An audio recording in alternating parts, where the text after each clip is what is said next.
सही। और आमिर साहब, ज़ाहिर है जो राइस की एक्सपोर्ट है उसमें तो हम ग्रेजुअली इंक्रीज़ कर रहे हैं और अच्छी मार्केट हम कैप्चर करते जा रहे हैं, उसके फिगर्स और नंबर्स भी ऊपर जा रहे हैं। लेकिन ये जो कॉटन की इंपोर्ट है उसका एक बड़ा बोझ इस वक्त हमारी ओवरऑल इकॉनमी पर भी है। फिर ज़ाहिर है हमारी इंडस्ट्री को भी जब वो कॉटन ख़रीदनी पड़ती है तो हमारे यहाँ एक आम किसान का उससे अच्छा खासा नुकसान भी हो जाता है। ये 15% का जो इजाफा इस वक्त कोट किया जा रहा है, ये प्रैक्टिकली ये मुमकिन हो सकेगा और ये 15% का इजाफा हमारी जो इस वक्त डिमांड है उसको पूरा कर सकेगा?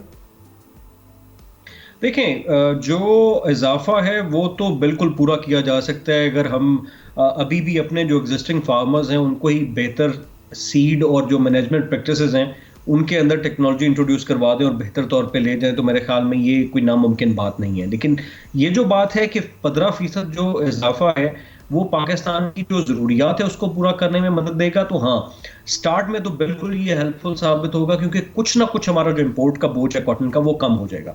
लेकिन अगेन सिर्फ इस पर्टिकुलर ग्रुप के अलावा अगर हम अपने फार्मर्स की बात करें तो उनके ऊपर भी गवर्नमेंट आ रहा है।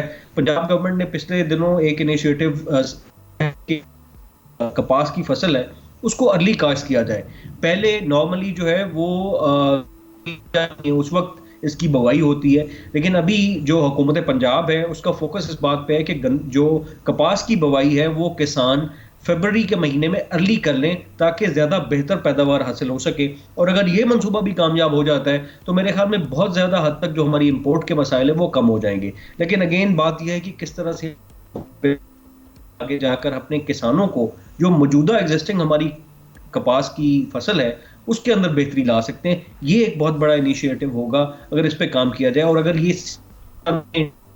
एक चाइनीज ग्रुप लेके आ रहा है तो वो भी एक बहुत बड़ी मदद साबित होगी, ना सिर्फ उस पर्टिकुलर रीजन में जिसमें ये ग्रुप काम करना चाहता है बल्कि जो इर्द गिर्द के पंजाब के काश्तकार हैं उनके लिए भी। सही। और आमिर साहब, इसमें इब्तदाई तौर पर अभी ये 3 ही फसलें शामिल हैं, गंदुम को इसमें नहीं शामिल रखा गया, शायद उस कंपनी का कोई ख़ास इसमें दिलचस्पी भी ना हो। इसकी आपको कोई वजह समझ आती है? चूँकि पिछले साल में जो गंदुम का एक बहरान पैदा हुआ तो इस साल उसको बेहतर तरीके से ट्रीट करने की ज़रूरत है।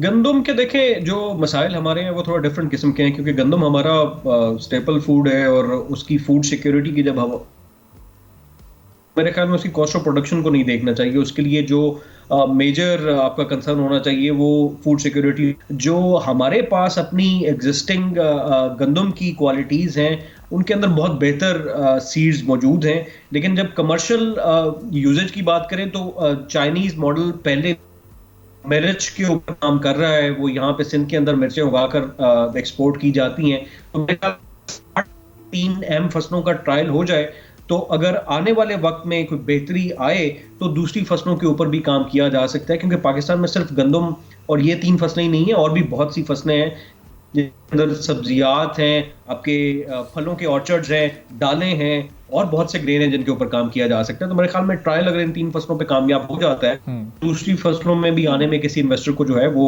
कोई कमजोरी नहीं होगी। ठीक है।